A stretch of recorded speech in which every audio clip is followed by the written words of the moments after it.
दोस्तों नमस्कार। दोस्तों, डिक्री का अर्थ होता है कोर्ट का कोई आधिकारिक फैसला या आदेश जो किसी कानूनी मामले को अंतिम रूप देता है। दूसरे शब्दों में, जब कोर्ट कोई केस सुनने के बाद अपना निर्णय देता है, जैसे तलाक, प्रॉपर्टी विवाद या कोई सिविल मामले में, तो उसे डिक्री कहते हैं। मेरे ख्याल में समझ आ गई होगी आपको। सिंपल डेफिनेशन है। यह एक प्रकार का बाधाकारी आदेश होता है जिसे सभी को मानना ज़रूरी होता है। मान लो किसी ने तलाक की एप्लीकेशन दी और उस तलाक की एप्लीकेशन में जो है क्या होता है कि दोनों पक्षों को सुनने के पश्चात कोर्ट अपना अंतिम निर्णय जब देता है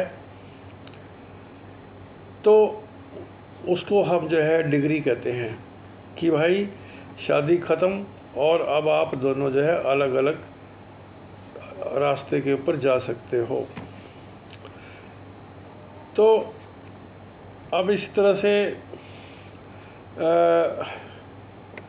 प्रॉपर्टी डिक्री जो होती है उसमें भी कोर्ट तय करता है कि ज़मीन किसकी होगी। तो डिक्री के प्रकार हैं कुछ 5-6 जो है, तो उसका जिक्र मैं करने वाला हूँ। प्रारंभिक डिक्री क्या होती है, प्रीलिमिनरी जो डिक्री होती है उसे वो कौन सी होती है, जब कोर्ट मामले का कुछ हिस्सा तय कर देता है परंतु पूरा फैसला बाद में होता है। जैसे ज़मीन का कोई मामला है जो कोर्ट के पास पेंडिंग है, कोर्ट पहले हिस्सेदारी तय करेगा और बाद में बंटवारा कैसे होगा वो तय करेगा। तो ये जो है एक प्रारंभिक डिक्री मानी जाती है जिसमें कुछ फैसला पहले हो गया, कुछ बाद में मान लो कोर्ट करेगा। नंबर 2 आ जाता है अंतिम डिक्री। अंतिम डिक्री का जिक्र मैंने अभी पहले भी किया है डेफिनेशन में।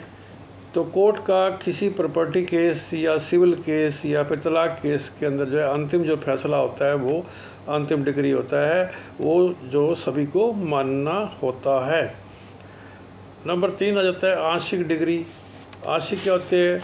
Partially preliminary and partially final decree, that is आंशिक डिक्री।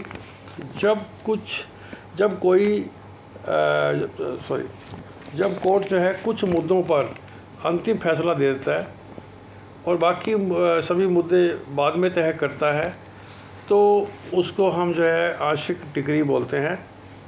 मान लो कोई प्रॉपर्टी का केस चल रहा है कोर्ट में।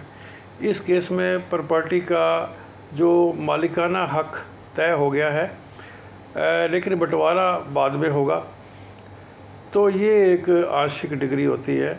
यानी कुछ हौसला मिल गया पार्टियों को, कुछ हौसला उनको मिलना बाकी है और एक बहुत बड़ी उम्मीद के साथ वो आगे बढ़ते हैं अपने केस को लेकर।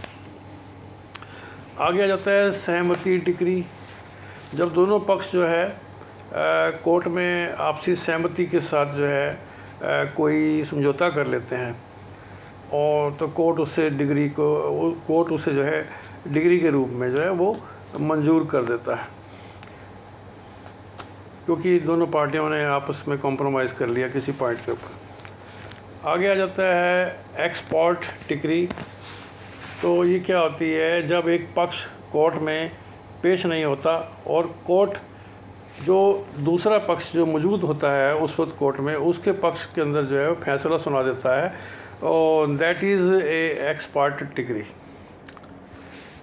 और आगे आ जाता है डिक्री निष्पादन योग्य है, एग्जीक्यूटेबल डिक्री। ये क्या होती है?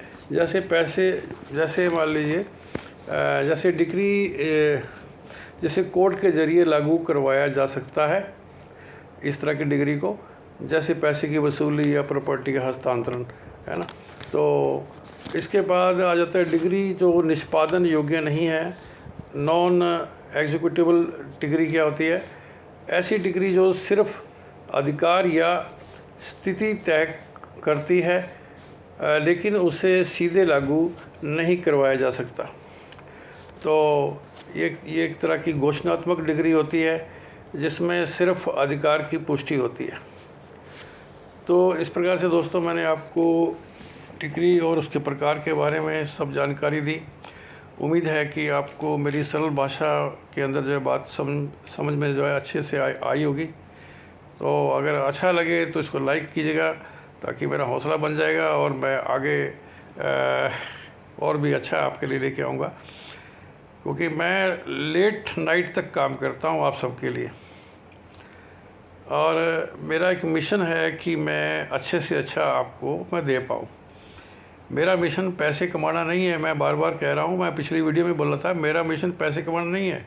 पैसे बहुत है मेरे पास, टेंशन मत लो।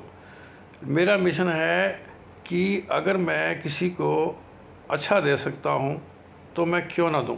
बस मैं इस मिशन पे काम करता हूँ और करता रहूँगा।